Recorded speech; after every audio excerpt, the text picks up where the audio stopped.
Experimentation and iteration. Many people think that prompting AI is like pressing a button. You type in a request and you get the perfect answer.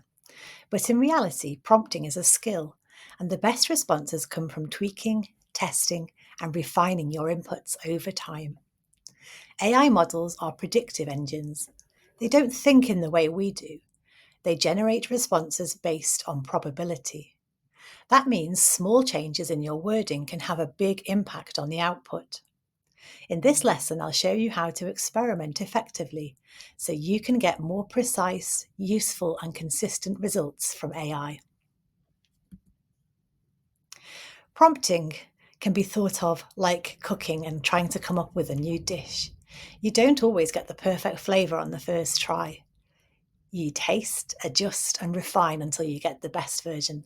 And the same applies to AI. If your first response isn't quite right, don't assume that the AI is bad. Instead, tweak. Try and change your approach. A single word change, extra detail, or added constraint can completely transform the response.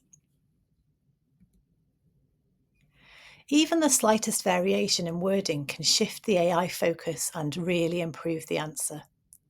I'll give you an example. Let's say you ask AI, give me advice on productivity. This is too vague, and AI will likely give very generic answers. But if we refine it, give me 5 productivity strategies for someone who works remotely and struggles with distractions. The AI will now have more context and direction. Let's take it a step further. Give me 5 productivity strategies for a remote worker who struggles with distractions and keep each answer under 50 words. Now we're controlling the output and the format for more concise, actionable advice. Role-playing and specificity. Another way to improve AI responses is to have it take on a role or provide more specific context. For example, instead of explain machine learning to me, try you are an expert AI researcher. Explain machine learning to me as if I'm 12 years old. Or you could try you are a university professor. Give me a 2-paragraph explanation of machine learning for a beginner. By defining who AI should act as and who the response is for, you can tailor answers to your exact needs. Systemic testing. If your first AI response isn't great, don't settle. Follow a 3-step process. Number 1, identify what's missing. Look at the response and ask, is it too vague, too generic, lacking structure? A template can help here. There's an example universal template in the notes for you to try. Step 2, tweak one element. Add more context. Who, what, where, why. Change the format, bullets or a summary, or adjust the role or perspective. For example, expert, beginner, or creative. And step 3, compare the new output. Did it improve? And if not, what else can you tweak?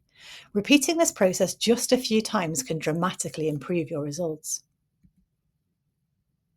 So have a practical try here, improving a prompt in 3 iterations.